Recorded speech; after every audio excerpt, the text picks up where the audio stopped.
Então vamos lá, capítulo 8. Meu título diz: a antiga aliança era o símbolo transitório da nova, superior e eterna, da qual Cristo é o mediador. Vamos entender isso aqui. Capítulo 8, verso 1. Ora, o essencial das coisas que temos dito é que possuímos tal sumo sacerdote, que se assentou à destra do trono da majestade nos céus, como ministros do santuário e do verdadeiro tabernáculo que o Senhor erigiu, não o homem. Pois todo sumo sacerdote é constituído para oferecer tanto dons como sacrifícios. Por isso, era necessário que também esse sumo sacerdote tivesse o que oferecer. Ora, se ele estivesse na terra, nem mesmo sacerdote seria, visto existirem aqueles que oferecem os dons segundo a lei, os quais ministram em figura e sombra das coisas celestes, assim como foi com Moisés, divinamente instruído quando estava para construir o tabernáculo, pois diz ele: vê que faça todas as coisas de acordo com o modelo que te foi mostrado no monte. Até aqui. Lemos do 1 ao 5.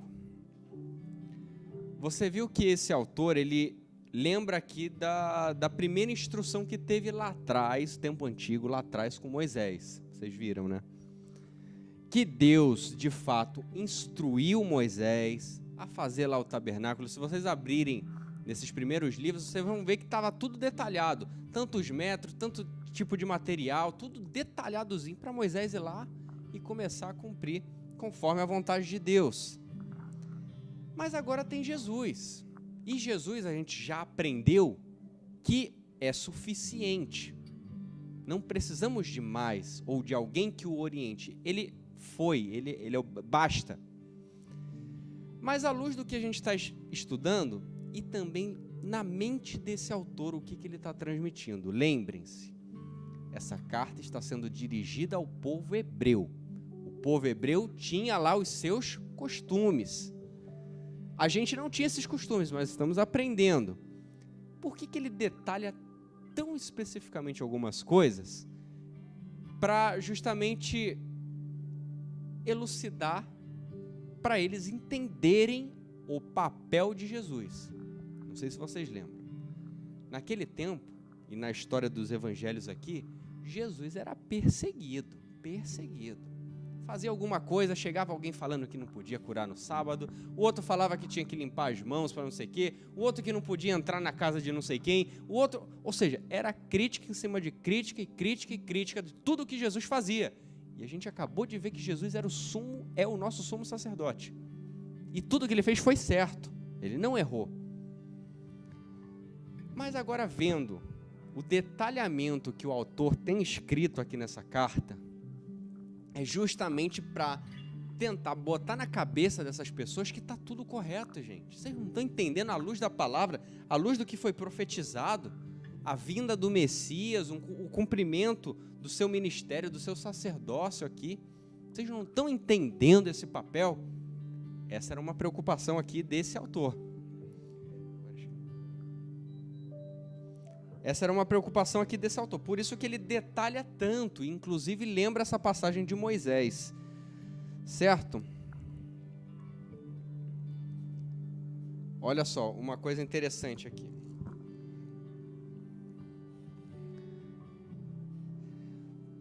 Olha o versículo 3. Pois todo sumo sacerdote é constituído para oferecer tanto dons como sacrifícios. Por isso, era necessário que também esse sumo sacerdote tivesse o que oferecer. E o que Jesus tinha a oferecer, a nos oferecer? O que o Senhor tem a nos oferecer?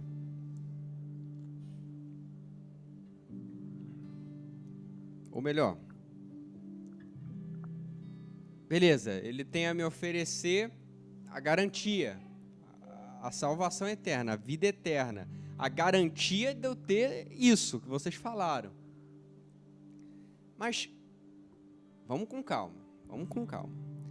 Para alguém ser fiador, ter essas garantias, ele tem que ter uma bagagem, ele tem que ter aqui uma retaguarda de propriedade para chegar junto.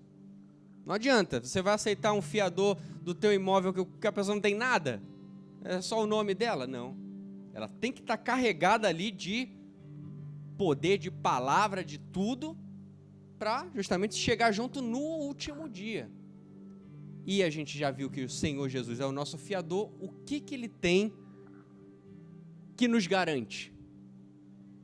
O que o Senhor tem aí que demonstra o seu poder de ser o nosso fiador? O que ele tem?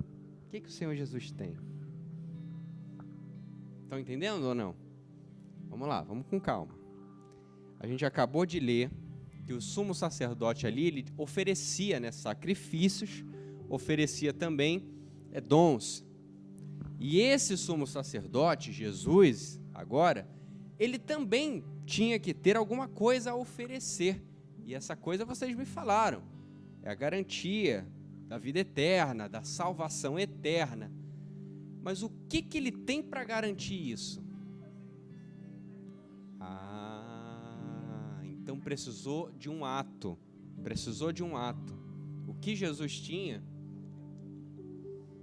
era justamente, olha só, olha isso, o seu nome limpo, imaculado, não é isso? Nunca teve alguém ali que protestasse o nome dele, por exemplo, em algum lugar. Nunca teve alguém ali. Claro que criticaram ele, mas sem razão. E 2, por ser sem razão, porque ele não tinha pecado, ele não tinha erro. Então é aquela pessoa extremamente confiável. É aquela pessoa realmente que você, de fato, pode entregar a sua vida e confiar que ele garantirá ela no futuro, nos céus. Estão entendendo por que a gente entrega a vida, a nossa própria vida ao Rei dos Reis, o Senhor Jesus? Por quê? Já aprendemos. Ele foi aqui na terra uma pessoa extremamente confiável, ou seja, a sua palavra de fato tem valor. Não é aquela palavra que, eu vou passar aí mais tarde, e nem passa. Não, a palavra dele de fato tinha valor. Ele nunca mentiu. Tudo que foi imputado ali para ele cumprir, ele fez. E é por essa razão que hoje entregamos a nossa vida. O que a gente tem de mais precioso, a nossa vida, nas mãos dele, que garante a nossa salvação. Estão entendendo? A questão primeiramente, da confiança que a gente tem no nosso Senhor e Salvador, do que ele nos oferece. Ele está nos oferecendo a salvação, e de como ele garante isso, o que ele tem para garantir isso, que é o sacrifício, o nome dele imutável, sem mácula, o sangue dele lá derramado. É isso que ele tem aqui, ó. Ele não falaria assim, ó: Ingrid, eu te salvo. Aí chega no último dia, Satanás vai te acusar, e quem vai garantir? Esse camarada aí é outro sujo, é outro imundo, é outro aí que... O que você tem, cara? Não tem nada. Então está condenada. Não, Jesus não. Jesus que advogará a nossa causa, não. Ele tem realmente essa retaguarda do seu sacrifício, do seu sangue, da sua palavra, de ter passado por essa terra aqui sem pecar, da sua palavra, né, imutável, como a gente acabou de ler, cordeiro sem mácula, sem erro, sem sujeira, completamente limpo. Então é isso que nos garante. Claro que não aconteceu, mas se Jesus pecasse, essa garantia seria invalidada. Mas como o plano foi perfeito, assim Jesus cumpriu tudo aqui na terra que tinha que cumprir, hoje sim nos garante a salvação, se recorrermos a Ele, entregarmos a nossa vida a Ele. Estão entendendo? Porque às vezes a gente aqui no culto, prega, fala, ministra, entrega a sua vida ao Senhor Jesus. Ele pode te salvar, te curar, Ele pode fazer isso, o Senhor Jesus é isso. A gente está falando isso, todas essas palavras, porque estão escritas na Bíblia. Mas hoje você está entendendo o porquê que a gente fala isso? Porque é a garantia, a confiança que Ele nos dá, da nossa salvação, certo? Vamos ver aqui. Mais alguém comentou? Irmã Angélica. Estamos te esperando aqui no culto, irmã Angélica. Marcita. Aleluia, glória a Deus. Jesus é confiável. Ele nos prometeu, Ele cumprirá a sua própria palavra. Ele é fiel, não é isso? Ou seja, é uma palavra infalível, né? O que o Senhor falou não tem outra forma de mudar. Ela vai se cumprir. Aí você vê, olha só que confusão pode dar, mas não para nós que estamos estudando.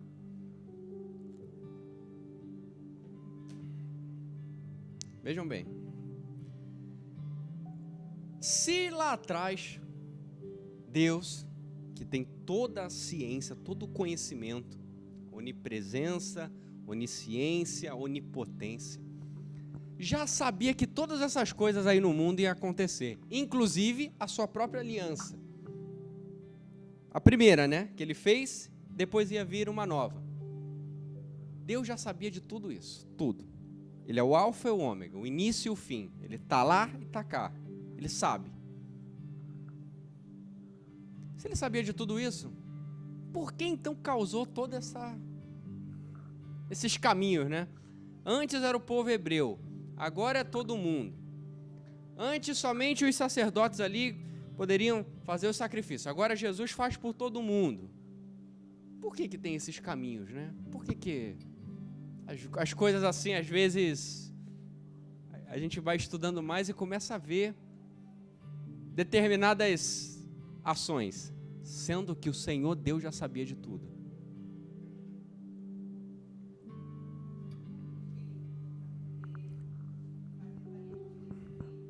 Aham.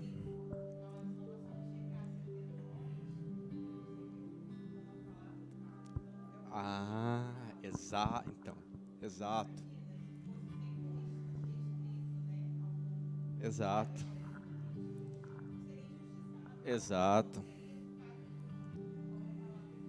Exato, diga.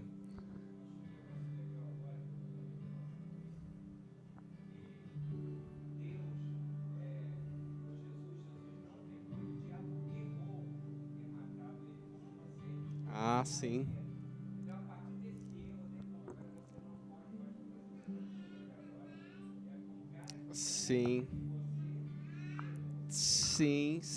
Sim, verdade. E vejam só, isso aqui também é interessante, né? Na verdade, como diz na Bíblia, né? Em verdade, a palavra do Senhor não mudou em momento nenhum. Ele não é homem que minta, nem filho do homem para que se arrependa. A gente já leu isso em alguns momentos aqui. E a partir do primeiro momento que a gente tem a história registrada aqui na Bíblia, do homem, da criação do homem,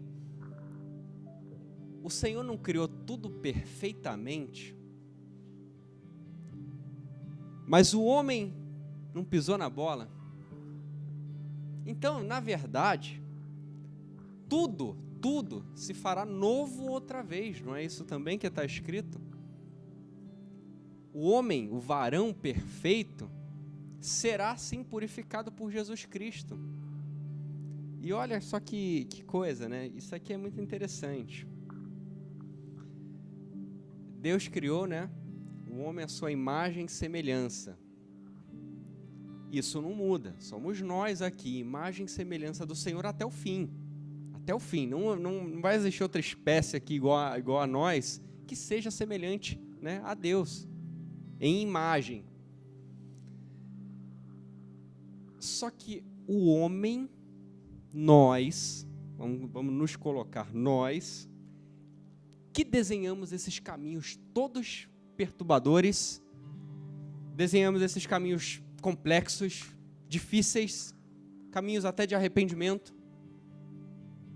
Porque para Deus, ele já está no início, já está no fim, ele já sabe.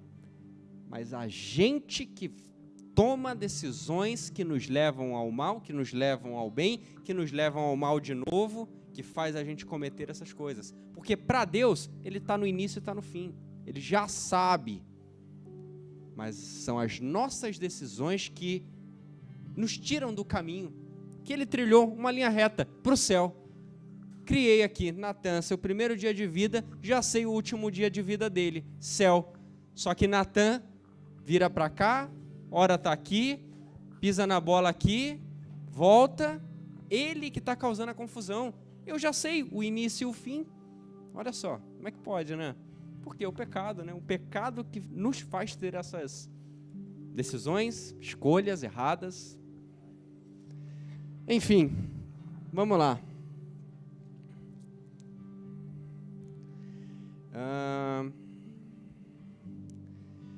Versículo 6. O capítulo 8 é super rápido. São 13 versículos só. Vamos para o versículo 6.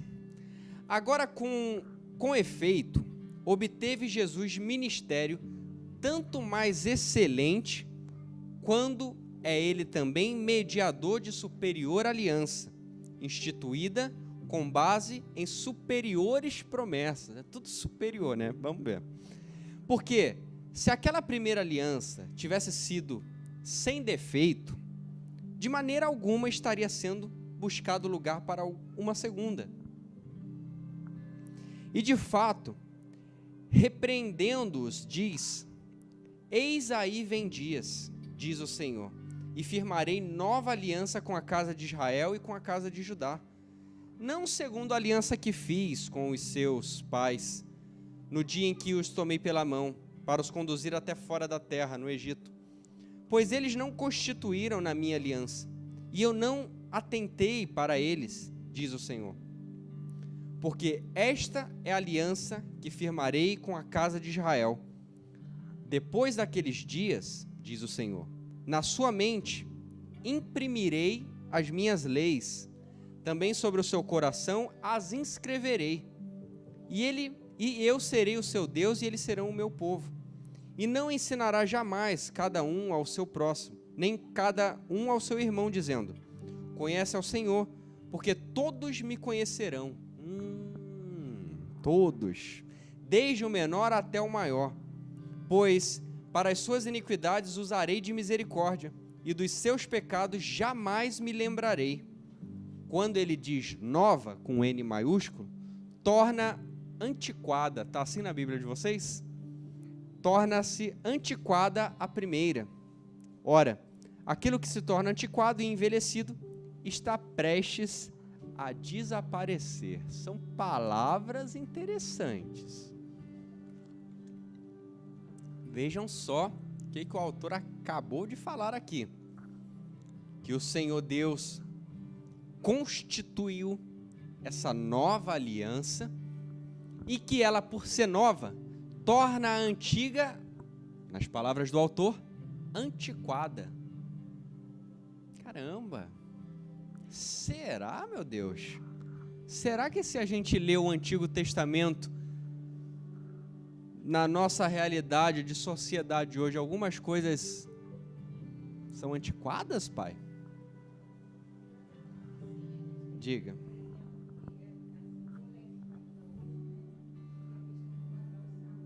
Guardar o sábado. Sim. Sim.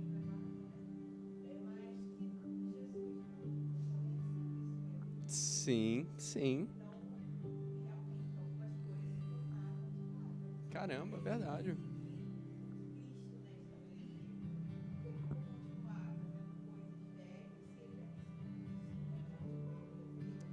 Sobre o sábado ele diz, né, que ele é o Senhor do sábado, não é isso? Caramba. Diga, Josi.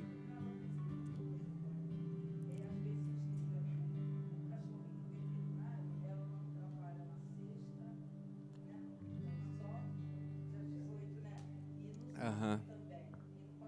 Ah, entendi. Por causa do... Sei.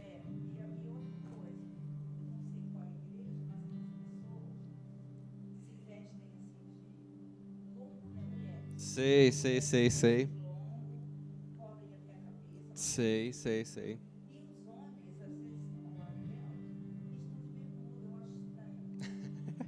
Costumes, né? Coisas de homens, né? Coisa... Sim.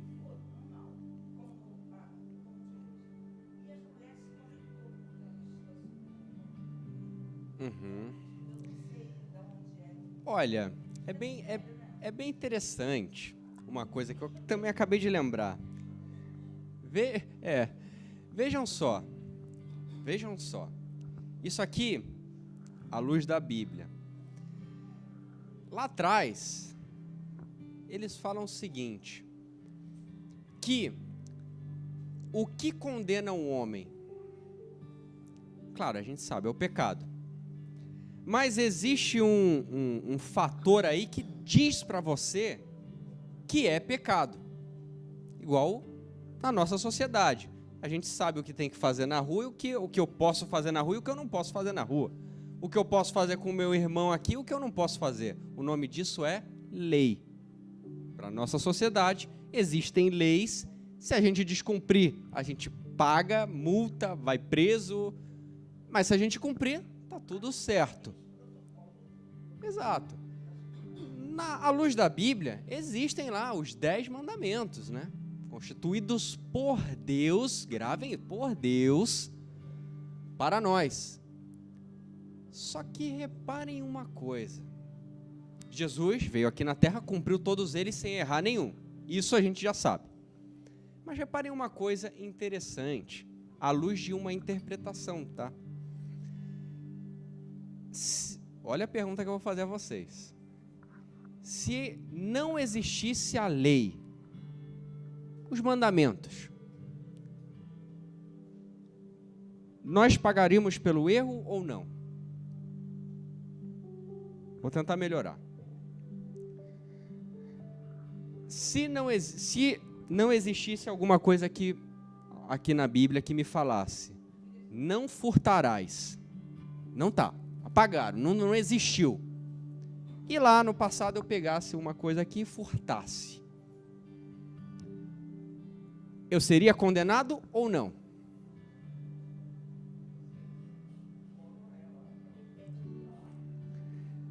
Mas aí no tribunal eu ia falar, não, qual o parágrafo que está escrito? Onde está escrito que não pode? Se não tem lei, eu não estou infringindo a lei.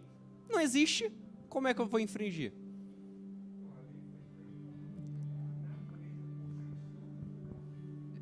Então, vamos por esse caminho. Estão entendendo aqui a questão da lei? Ou melhor, dizendo, à luz do que a gente acabou de ler, os seus defeitos... Meu Deus, o Senhor Deus. Natan, cautela.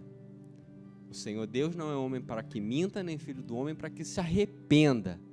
O Senhor Deus não mente, o Senhor Deus não erra. O Senhor Deus é imutável na sua palavra. Mas a gente acabou de ler aqui uma coisa interessante. Olha só. Deixa eu ver aqui onde é o versículo.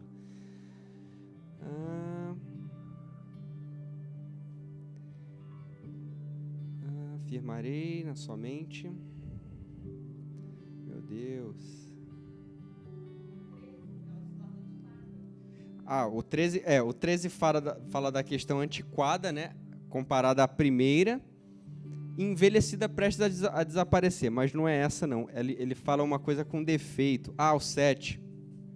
Olha só o 7. Porque se aquela primeira aliança fosse sem defeito, estão entendendo? Como está na Bíblia de vocês? Lê o 7 aí.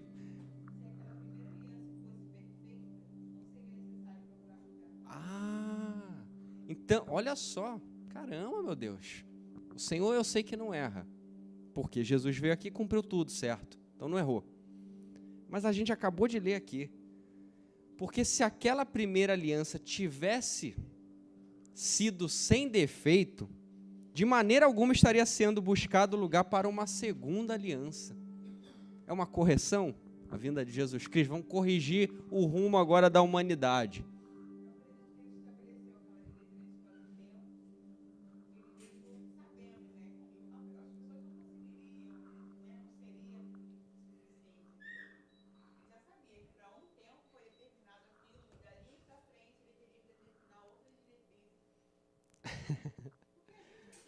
Então, assim, é como se Deus usasse Jesus, vai lá, meu filho, cumpre, para provar para todo mundo que isso dá certo, para provar para todo mundo que é possível, vai lá.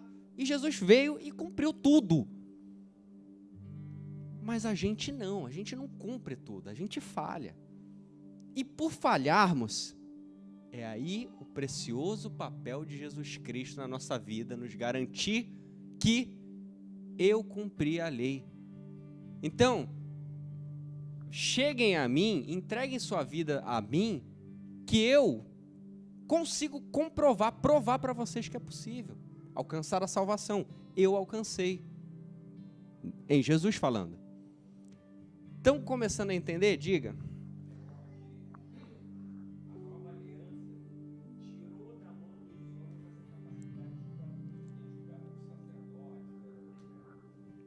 Sim. Sim, sim. Então, estão entendendo que o papel hoje é muito mais a gente ter a sabedoria, porque o mal e o bem a gente às vezes sabe que está fazendo, mesmo que não tenha lei. Só que, por isso que é importante, lembrem sempre, o Senhor nunca erra. Ah, se antes tinham 10 mandamentos e hoje o Senhor Jesus resumiu em 2, os outros 8 não estão errados. Mas para nós, impossível. A gente peca. Então, meu filho, se é para vocês tomarem um norte, primeiramente, tenha o Senhor Deus sobre o soberano da tua vida, acima de todas as coisas na tua vida. Hã? Acima de tudo na tua vida. E depois, meu filho, amem aos seus próximos como a ti mesmo. Eu não estou enxugando, eu não estou invalidando esses outros, não matarás, não furtarás, não darás falso testemunho, não honra teu pai, não estou falando nada disso, porque o Senhor não é filho do homem para que minta, nem... Oh, meu Deus. Homem para que minta, nem filho do homem para que se arrependa. Ou seja, está tudo certo. O Antigo Testamento está todo certo. O Novo Testamento está todo certo. O Deus, nosso Deus, continua o mesmo no Antigo e no Novo. Aqui, a gente acabou de ver que parece que a primeira aliança ela se tornou antiquada, né? E está prestes aí a desaparecer, como ele fala no último. Por quê? O Senhor veio e cumpriu toda ela. Então, se agora é para a gente ter um norte, o nosso norte é em Jesus, que, como ele fala, se tornou o nosso mediador. Não mais o sacerdote, não mais as outras coisas, e sim Jesus na nossa vida. Por isso que ele fecha com umas palavras fortes, mas que a gente sempre tem em mente que as coisas, primeiramente, eu não abri uma porta e fechei outra porta, não. Porque o nosso Deus continua o mesmo. Não está invalidado nada do que foi profetizado ou dito aqui. Porque o Senhor continua o mesmo. O nosso sumo sacerdote continua à destra de Deus assentado. O sacrifício, graças a Deus, já foi cumprido. Estão entendendo? Então, as coisas, à luz do que era e do que é, continuam. Tudo continua. E a gente aguarda, logicamente, a sua palavra, a sua promessa, que é o seu retorno para buscar a igreja. Amém?